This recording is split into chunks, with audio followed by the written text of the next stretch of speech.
Welcome, everybody, to yet another episode of Voices of Influence. And today we are talking about the world of influencer marketing with Brian Freeman.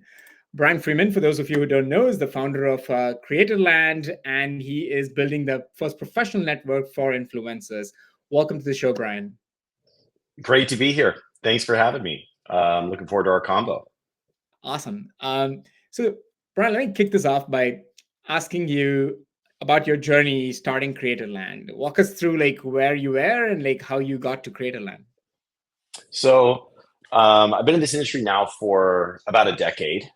Pivoted my first company, which was a dating app, into really the first nano influencer network that brands could tap into to get what we would say regular people posting for them on typically Instagram. And that was an evolution from an emergent behavior that we saw when rolling out colleges and engaging sororities in kind of a competition to promote our dating app. The best sororities, in terms of the ones who won, were the ones who took to social media. And that was really effective for us. I mean, this is 2013 too. So the Instagram was a very different place back then. So, and the dating thing didn't really work out. So it was an opportunity, but also a little bit of a risk of, well, would other brands pay us to help these people post for them like they posted for us? And the answer was that it was lightning in a ball on both sides. Brands wanted those authentic stories told through these micro communities. And a lot of people wanted to experiment with the idea of becoming content creators and like, hey, I like this product, I'll take a couple bucks for it. And so me and the team at Heartbeat really pioneered the idea of nano influencer marketing, because there was not even a term for it. That didn't even come around till like late 2017. We had to kind of describe what we were talking about. And so we were the first nano influencer provider for Disney, Dunkin', Digitas, Publicis, Horizon Media. We worked with about 2,500 brands, created almost a little over 10 million pieces of sponsored content, and got about 500,000 people paid through our network. So I got to really see the evolution of the creator economy in kind of the post-Instagram era in real time as it was happening. I wasn't around, I wasn't in media or whatever for the MCN days or the kind of YouTube early days. But, now the creator economy is not a fad. There's no doubt about how critical it is in the day-to-day lives of the entire consumers all around the globe. And now, how heavily it has impacted the way marketers need to think and make decisions about driving sales, driving awareness, but most importantly, sales and selling to their customers now. And, Chamath Palihapitiya put this really well, or he introduced a really interesting way to think about it in a June letter on Substack. It's behind a paywall, but I'll give you the clip notes. I mean, his belief is that the consumer purchasing globally is about a $500 trillion market. 60% of purchasing globally happens at the household decision-making level. And those decisions historically have been driven through advertisers that are doing their advertising through the dominant media of the day. So TV, then the internet at large, then social media. And now he believes we're in the creator wave. And it makes sense. If you look at how much time people are spending on TikTok or vertical video discovery platforms versus like just browsing Instagram friends list type thing. It's that has exploded well beyond TV consumption. And for young people, it's about 60% of the way that they discover new products, and that's heavily influencing and weighted in the consideration stage of purchasing and discovery. So I started to see some elements of this in 2020 with the introduction of TikTok. I knew we were in a different world because it opened up a lot of opportunity that didn't exist before. For example, if you were on Instagram and you had 100,000 followers, you spent 5 years building that. You really understood that base, but you could never really reach more than 15% of them at a time. That's just how Instagram works. Maybe stories could get you 25% distribution on a good day, but that limits your ability to have a transactional partner that's paying you on performance. So, pre-TikTok, the idea of affiliate marketing, for example, was a dirty word. because it meant you're not respecting all of this energy that I've put into this audience. So, and then we have another dynamic that's happened post TikTok. Building a 100,000 person follower audience on Instagram can now be done in 6 months instead of 6 years. That's created a completely different level of competition. And so I knew that there was going to be a lot of people who wanted to get into the creator game because it's compelling. And the more research you do, I mean, this is some research I did recently. It's the top 4th highest paying vertical for a job in the United States. Wow. It's somehow ahead of finance by hourly. Wow. So it's crazy. The full timers on average make 180,000 a year, even adjusting for like hyper outliers like a Mr. Beast. So, right. And we're also seeing Gen Z not go to college. About 13% of Gen Z today makes money as content creators. I think within 18 months, that number is going to be closer to 25, 26. You have the perfect recipe for the whole world watching creators and what they're doing. You have new platform dynamics like TikTok and Shorts and Instagram Reels, where you can have 5,000 followers and get 5 million views. That dynamic was hyper limiting before. Now, endless possibilities. If you're good at storytelling and you're good at what you do, there's a lot of money to be made, and you can make, 10 years of income in 2 years as a creator. And that's very attractive to young people who've also seen multiple recessions and disloyalty at the corporate level, and they're not excited about a 9-to-5, and this provides some level of freedom. And so I also knew that these people didn't connect with each other very often. They lived in a very transactional state. A brand hires them, they give them some money, brand is gone. They don't know what the results were. They don't know who else was involved in the campaign. They probably don't even know the name of the person who hired them. The work is heavily ephemeral because they want to remove that from their profile. It's not living in some permanent directory that all brands can go look at and go, wow, they did an awesome job for beauty brand A. I'm beauty brand B. I want to replicate that. The beauty brand B's team member needs to see it in their feed. It's really unlikely that that's going to happen.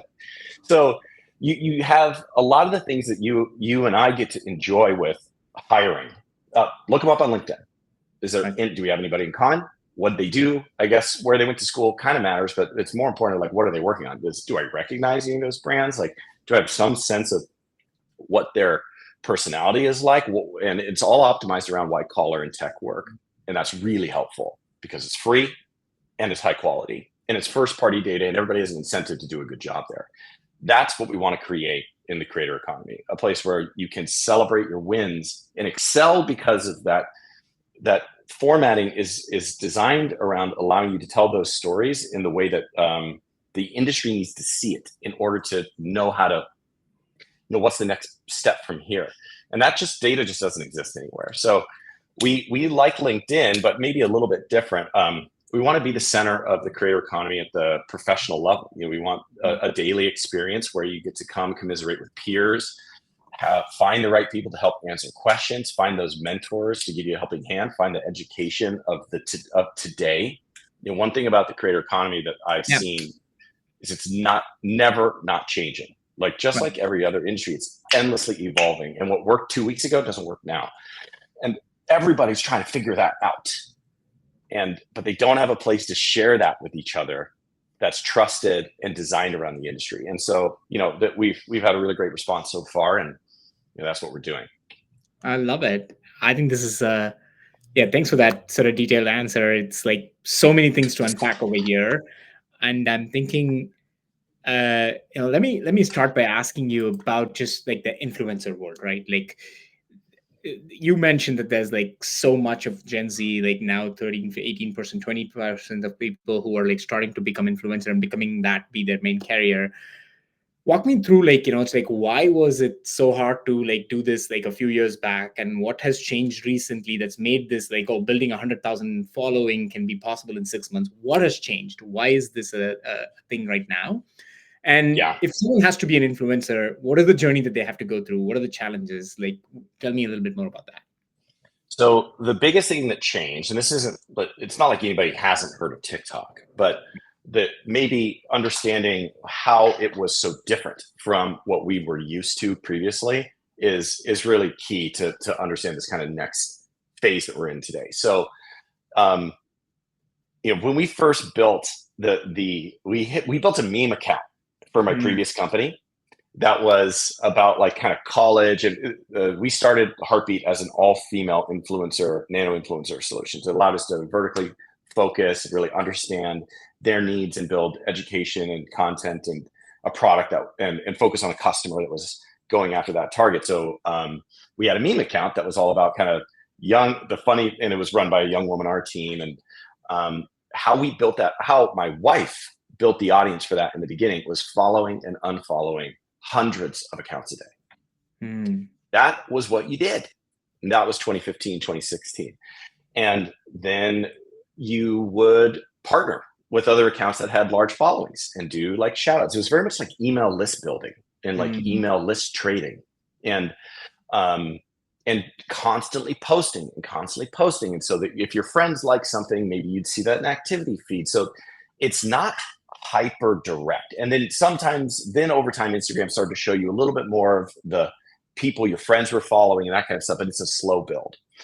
What TikTok did is they made your primary experience what they thought you would find interesting, and they didn't care who you were following.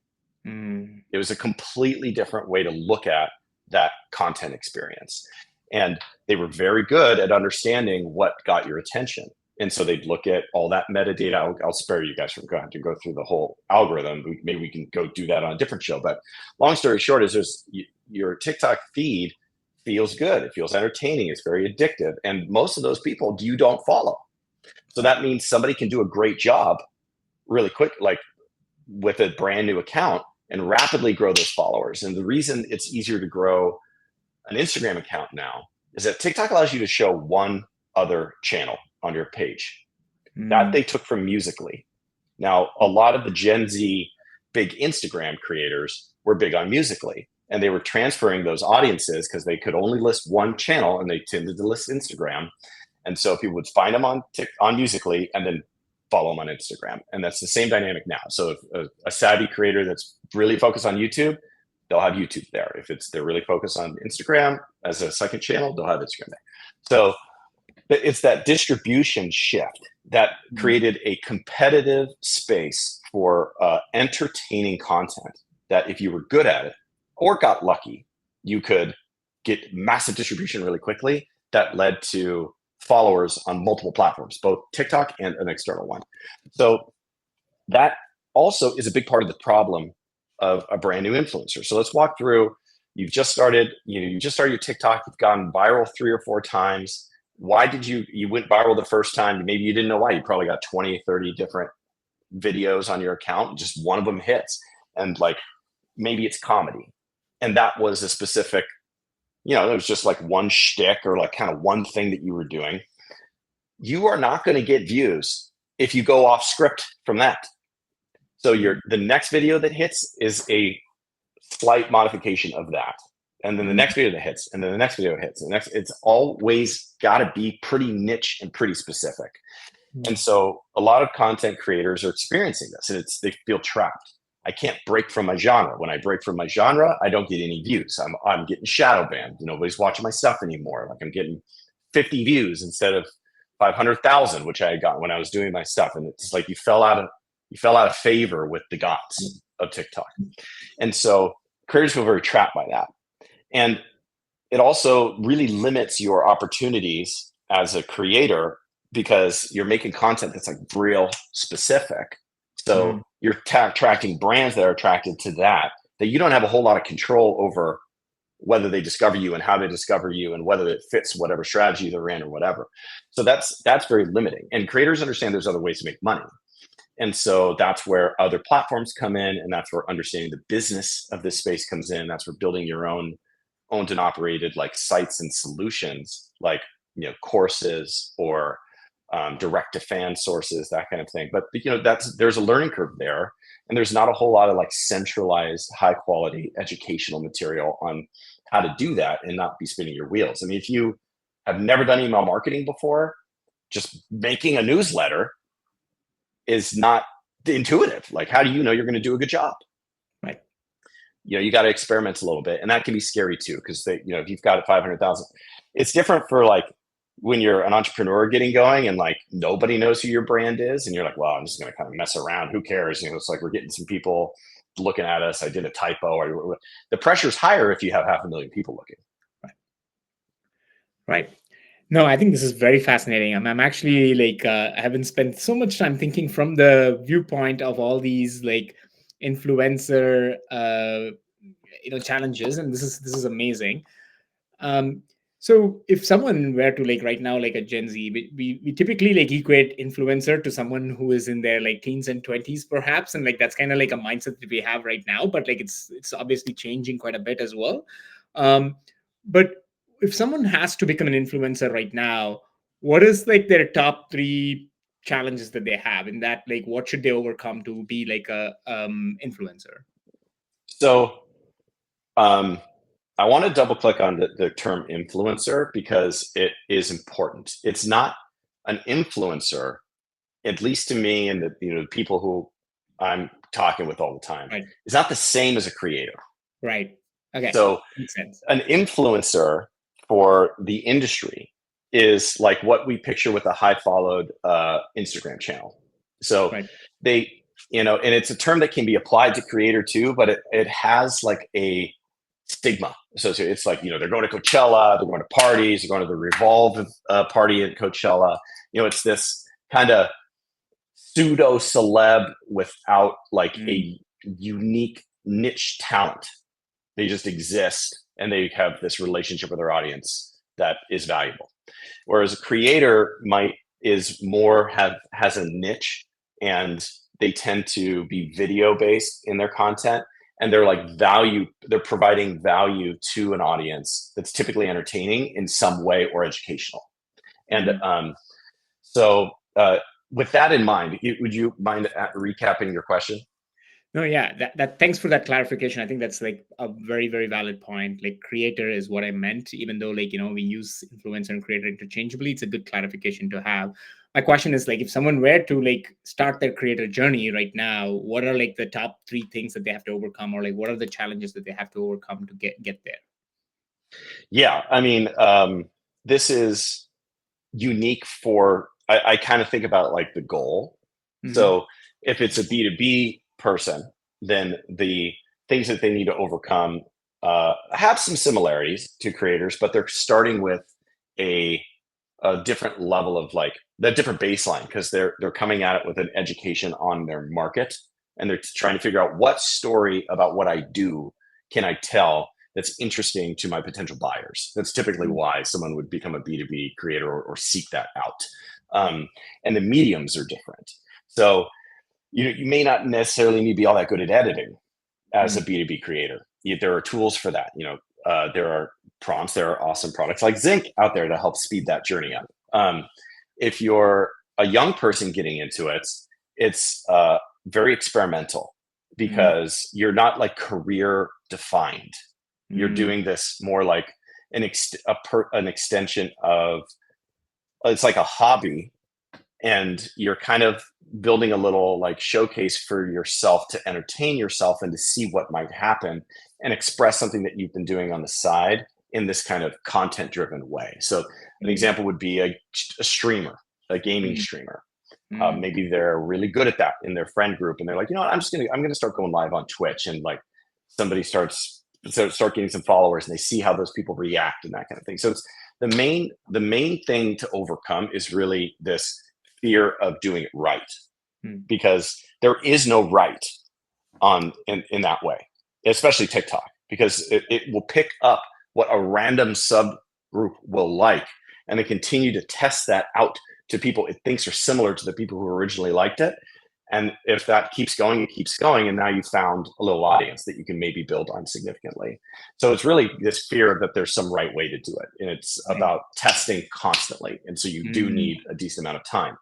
And the second thing is being, I think if you are not data driven in anything, your road to success is longer. So being willing to go beyond the art and get Mm. into the data. And that's what a big part of what's made Mr. Beast successful. I mean, he's talked about all the time. So I kind of like, it's a little bit annoying to bring him up in some ways. But this was a guy who got hyper crazy about testing 10 different thumbnails and Mm. about creating different video cuts for different audiences globally. And, A/B testing and looking at retention rates. Okay, when do people fall off? All right, what hook where do I have the least fall off? What was Mm. about that hook that was unique? Okay, I'm Nice. gonna replicate that in this next piece of content and see if it's better. It was better. Great, let's build on that. That's the mindset of being disciplined about it and being career driven about it versus like experimental, where this goes, who cares? I don't care. So people need to think about maybe what's the reason for this. And if they don't have a reason, that's fine. Just keep experimenting. But if you want to succeed, being data driven will get you there faster. And I think the third thing is my own personal bias after 10 years in the space. And I think it has to do with what you will and won't do for money. Mm. So ask any influencer marketer about how it feels to work with TikTok creators and Mm. over the last 3 to 4 years. You can build an audience very quickly. And because there isn't a lot of information sharing, it's like Mm. you apply for a job, you don't know why you get it type. You don't know why you don't get it type thing. And a lot of times they don't know why they do get it. But there's a lot of overpricing. There's Mm. also underpricing, but there's a lot of just crazy pricing. And Right. so this being willing to work at a level that you may not, it doesn't feel like the best price you Mm. could have got, but it's work, will lead to more work if you do a good job. I've heard 1,000 stories of, like this guy was great. He wanted 10 grand. He has like 6,000 followers. This is insane. It's like dead on the spot. Like that person probably would have been happy to do it for 1,000 if they didn't have jobs lined up around the block, which nobody really does right now. It's just that Mm. competitive. And there's a lot of like the old world creators who have spent a long time building their audience. And this is probably off YouTube. So like not YouTube, because that's a different animal, who will say, no, I'm not doing anything. I'm not getting out of bed for less than like 20 G's. But Mm. now they're like a Netflix actor. They're working once a year. It's Mm. not good. So being willing to think more critically about the partnerships, and is there upside that you can get beyond just a single pay per post? Can you get paid on sales? Can you have data rights to Mm. the results? That I think is where the savviest creators will go, because they'll say, well, maybe I want to start my own D2C business. Wouldn't it be nice to know how many clicks I can drive and how many sales I convert? Right. I love this. This is super interesting. I want to say that like this space, especially the third point that you made, is really valid because it's evolving, and I think like it's becoming this thing where like the lines between like, hey, someone's a creator and then they can use your influence to sell your thing, to like them becoming a brand in themselves, them starting the business themselves. Like most of these creators become brands themselves, in the sense like they actually offer like a business themselves in some ways, and so that's also happening. So which is actually a good segue for us to like talk a little bit about like the B2B space, where it's kind of like people coming from the other side of things, where they already have a business, or like they already have like a company that they're running, or like they're part of a bigger company, or like a slightly bigger company, and they are starting to build their personal brand for not just like becoming creators and like making that their profession, because that's not their profession. Like they don't like really make money through that, but they actually are like getting a lot more different kind of benefits by building a personal brand. Tell me a little bit more about like how the personal branding has changed in the B2B space in the recent past, especially LinkedIn being one of the channels. Yeah. Yeah. I mean, I think B2B always tends to experience like a lagger. They're like a lagger on overall consumer trends for advertising and being marketed to. And I think been a couple years behind, but it's catching up right now. And so, we're all people. And like we like the entertainment that we like. And globally, we tend to like short form, high hitting, easy to digest, entertaining content. And Mm. so I think B2B is starting to get wind of that. Now LinkedIn tends to, but also TikTok. So there Right. are a lot of B2B creators on TikTok, and they're finding their way to be authentic, to be a little bit less of a suit kind of, like this Mm. anonymous character in an organization. It's really the organization's the hero Right. historically. I think that's shifting where the team members are becoming the heroes. They're getting more agency. They're getting more freedom to tell stories as like, career professionals who right now are working at this corporation, and Right. they're telling their stories and they're building their personal brand, because who wants to be loyal to a corporation anymore? Right. They Right. want to max that upside. And sometimes that might mean generating more clients because they get more commissioners. Sometimes that might mean just having an outlet, or making the right connections that lead to a better biz dev deal, or I'm thinking from a sales perspective, but Of course. or that next opportunity. So, and I think that's really what the LinkedIn newsfeed kind of is at this point. So we talked a little bit about this before the call. I was kind of a big student of the inbound marketing stuff from HubSpot back in the day. And what we're seeing now is the post TikTok world's version of what the blog ecosystem was of the inbound marketing. Make the content, capture the SEO, provide that value in the form of a lot of written, content to capture leads, and keep putting that out there because it's evergreen. It will build value over time, and it'll be pulling in clients 3-4 years after you've written it. Right. Now the demand is that you need to create more. Right. Tends to be better if it's video, Right. and then you need to build a distribution channel, which can be LinkedIn or your socials, or like something like a newsletter. Mm. Newsletters are very popular because they work, and Right. it gives you your place to provide smaller snippets of value so that people can get it on the go. Everybody's too busy. Everybody's got too many newsletters to read. So make yours punchy, make it valuable, and try and focus it into a narrative that means something in the time that's what's in the zeitgeist right now. What do you think matters to your clients? And it has a short feedback loop. So the more content that you make, that faster that feedback loop is. And that's what the whole world is operating on right now. It's fast, new. What's the new? Give me some value now. And I think brand building is just now, the way I think about it personally is kind of like a series of funnels everywhere. How much content can I get out there? What's the right place for it? Can I leverage my own business and my past reputation to enhance the reception of that content in the form of a newsletter, for example? And then, there's a lot of different things you can take from it, but that's, in a very kind of jumbled way, how I'm thinking about B2B Yeah. right now. I mean, I think this is very fascinating, and it almost seems like we're still at the very, the nascent stage of this, because it's just starting to blow up right now. What do you think is the peak of this? Because it's as you said, B2C world is a little bit ahead of this. In the B2B world, and even B2C is probably not reached its peak in some ways, I would say. But what do you see is going to be the peak of this whole creator economy? You can't have 100% of the people being creators. There's going to be some balancing, and it's going to get competitive. There are going to be some in the bar to being able to go through might go from 100,000 followers to everything. What is going to happen? Just paint that picture. Are things going to get niche a lot more? What's going to happen? So one thing that I think is going to occur is that we're going to see a rise in AI generated content. Hmm. So, and that will start making its way into the advertising sector. So literal video. And we're already seeing this. How many LinkedIn influencers do you see making a random thing and Dolly and then putting it at the top of their post? It's like a little cartoon type thing.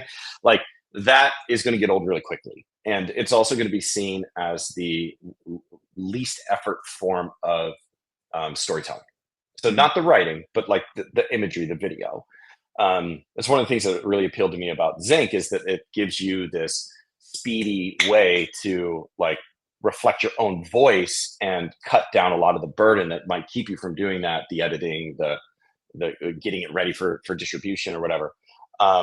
So I think what's going to come down to is storytelling. So it's going to be less about having everybody has these giant audiences. That's not going to be everything. I think what's going to happen is that people who are good at storytelling build niche, dense communities, and they figure out how to keep that community's attention. The best ones will, whether that's a Slack community or a really great people who are reading your newsletter and providing feedback to you on a constant basis.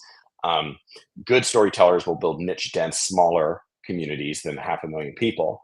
And you'll have some breakout successes. But I think overall that we're going to see a lot more high quality storytelling content, because that's where all the incentive is. I mean, for TikTok, the incentive is creating good, entertaining content that could be about business or it could be about making fun of the latest Netflix show. It's just, is it entertaining?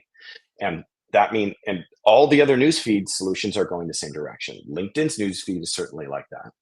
Right. Like if you upload a video to it, you get way more distribution than if you just did a post. And because they want time on site. Right.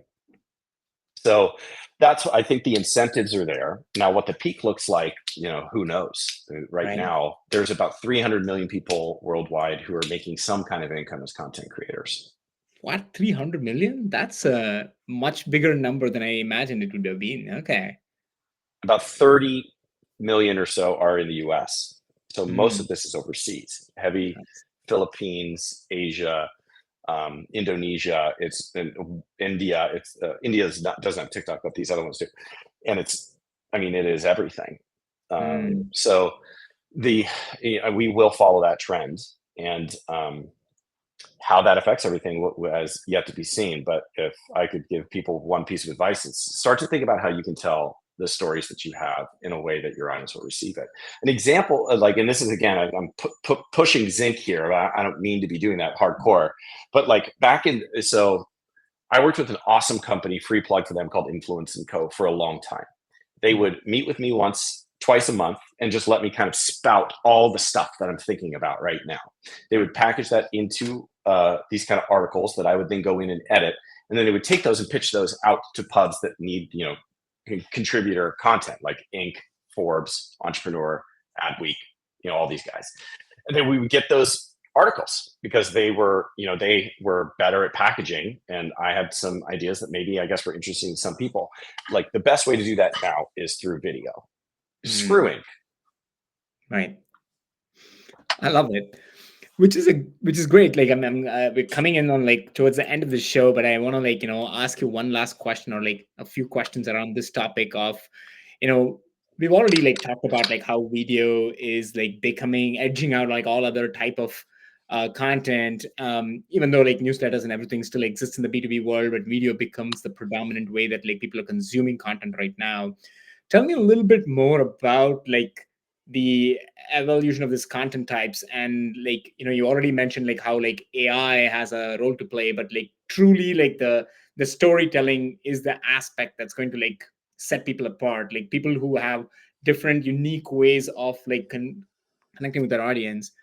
Tell me a bit more about that balance between entertainment style creators and educational style creators, because there are a bunch of creators in B2B world especially, or more they have niche cyber security knowledge, and people would listen to them for just that knowledge or so, and they're going to be talking about that, and it's a very different kind of thing than say someone who is making fun of the recent acquisition that happened or so, right? So it's a very, very different kind of style over here.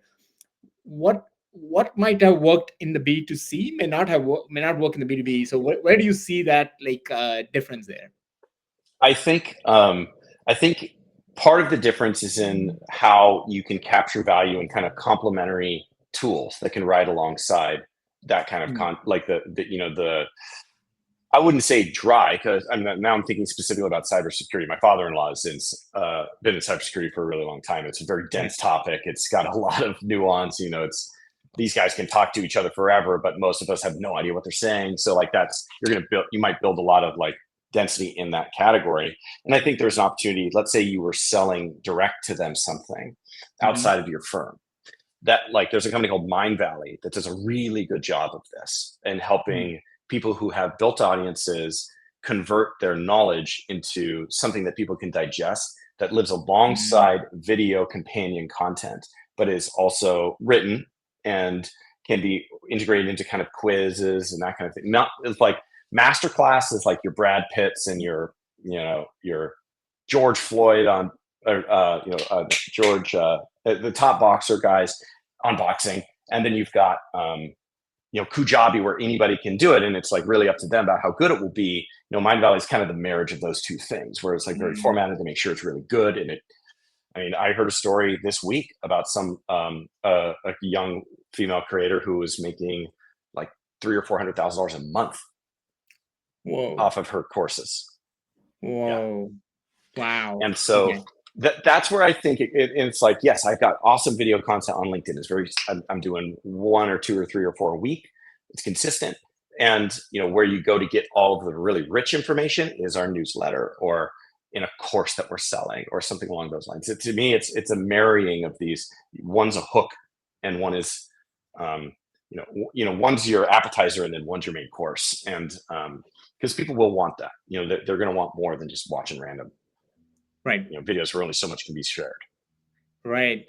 No, no, I think the way that you said it is like pretty compelling. And I think like that's in some ways, like, when like we were like working in this direction and think like this is the way that we were thinking about it, is like how do we untap the knowledge that people have to make it like into like digestible. But like you said it really well, like, it's like just like making it into digestible content that others will be able to watch.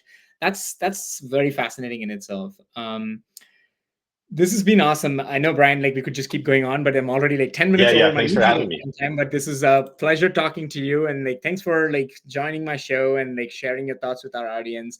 Appreciate the time. Yeah, thank you. Good to be here. Awesome.